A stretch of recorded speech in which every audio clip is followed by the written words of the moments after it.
যার নামেই শাহজাদপুর নামকরণ করা হয়েছে, সেই হজরত হজরত মখদুম শাহদোলা ইয়ামিনী রহমাতুল্লাহ আলাইহির মাজার শরীফ। এখানে তিনি শায়িত আছেন। দর্শক দেখতে পাচ্ছেন চমৎকার অসাধারণ একটি গম্বুজ রয়েছে, কবুতর এখানে বাসা বেঁধেছে, ঘর বেঁধেছে। আমরা বিস্তারিত জানবো এখানকার যিনি খাদেম হিসেবে আছে তার কাছে। আমরা মখদুম শাহদুল্লাহ শহীদ ইয়ামিনী রহমাতুল্লাহ আলাহ উনি যখন শহীদ হন এই মসজিদের মধ্যে, রাজা বিক্রম কেশোয়ারি ওনাকে বলে জীবিত অথবা মৃত চাই। তখন ওনাকে ওনার একদম বিশিষ্ট দেহরক্ষী ওনাকে দুখণ্ড করে ফেলে। এই মাথা মোবারকটা এখান থেকে কুচবিহার নিয়ে যেতে 1 মাস 10 দিন সময় লাগে, যেটা রাজা বিক্রম কেশোয়ারির কাছে নিয়ে হাজির করে। তখন রাজা বিক্রম কেশোয়ারি চিন্তা করে যে এত সাধারণ মানুষ না, এত অসাধারণ মানুষ, তুমি তাকে মারলে কেন, জীবিত তো আনতে পারতে। তখন বলে হুজুর আপনি তো বলছেন জীবিত অত মৃত চাই, তা আমরা মৃত নিয়ে আসছি। আজকে ওনার মাথা মোবারকটা কুচবিহার ভারতের মধ্যে এবং ওনার দেহ মোবারকটা কফিনের মধ্যে মসজিদ থেকে 10 রশি দূরে, যেটা বলে এখন যেটা নির্দিষ্ট জায়গায়, যেটা ওনার মাজার শরীফ, উনি যেখানে শায়িত আছেন সেখানে ওর নির্দিষ্ট মাজার শরীফ। এই ফাঁকে আরেকটু কথা জানবো, তার যে মাথা মোবারকটা ভারতের কুচবিহারে নেওয়া হয়েছে, সেখানে কি কোনো এরকম? হ্যাঁ, এইরকমই আছে, এরকম একদম পুরো মাজার এরকম মাজারই আছে। মখদুম শাহদুল্লাহর 2টা মাজার, একটা ভারত আর একটা বাংলাদেশ।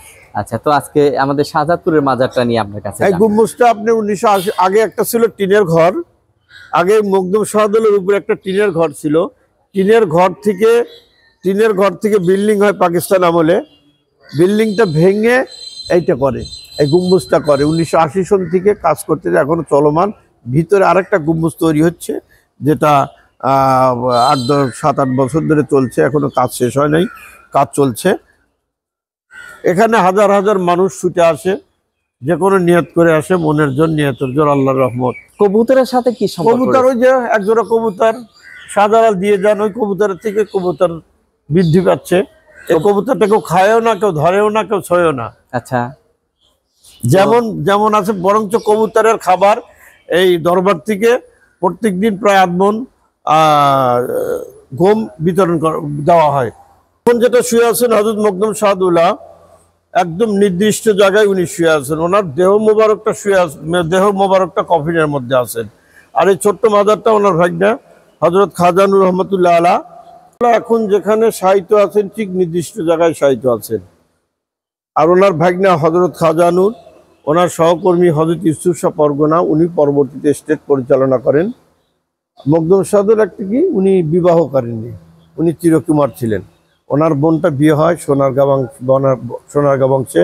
ওনার ভাগ্না, একটা ভাগ্নার নাম এখানেই আছেন, আর ভাগ্নারা আছেন আশপাশে, কিন্তু তাদের নামগুলো চিহ্ন নাই। যেরকম শাহ কামাল, শাহ কালা দানসমান, ওনার বোনের নাম ছিলেন হাসিনা পীর।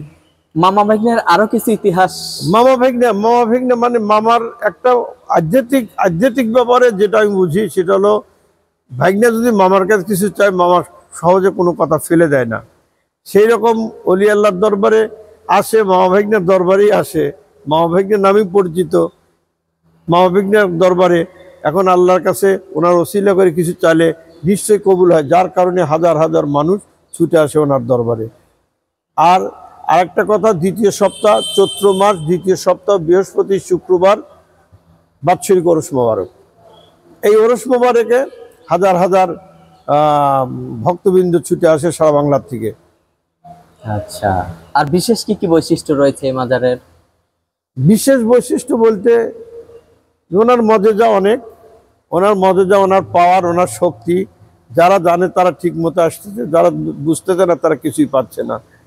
সারা বাংলার মানুষকে এবং সারা বিশ্বের মানুষকে আমি একটা কথাই বলবো, যে মানুষটা কষ্ট করে ভিডিওটা প্রচার করছে মানুষকে দেখানোর জন্য না, মানুষকে বোঝানোর জন্য, এবং মানুষটা যেন, যে মানুষটা সিরাজগঞ্জ থেকে আসছেন, নাম কি, আবুল হোসেন ভাই, যে অক্সিজেন ফেরিওয়ালা চ্যানেল থেকে, যে চ্যানেলটা প্রসার করার জন্য, এই প্রসারটা হবে এই জন্যই মখদুম শাহদুল্লাহ প্রসার মানে তার চ্যানেলটা প্রসার। আমি দোয়া করি মখদুম বাবার ওসিলায় যেন ওনার চ্যানেলটা প্রসার হয়, এবং যারাই দেখতেছেন তারা যেন একটা করে লাইক, সাবস্ক্রাইব এবং অন্যান্য যা কিছু প্রয়োজন তা করে এই অক্সিজেন ফেরিওয়ালাকে যেন আপনারা একত্রতা বোধ করে এগিয়ে নিয়ে যেতে পারেন, এই প্রত্যাশা আমি করতেছি। আপনাকে অনেক অনেক ধন্যবাদ এবং কৃতজ্ঞতা আমার চ্যানেলের পক্ষ থেকে।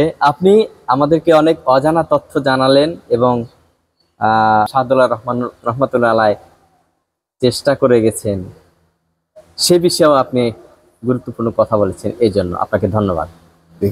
সুপ্রিয় দর্শক, সত্যি আমরা অত্যন্ত গর্বিত আজকে এই মাজার প্রাঙ্গণে এসে অনেক অজানা তথ্য জানতে পারলাম, আপনাদেরকে জানানোর চেষ্টা করলাম।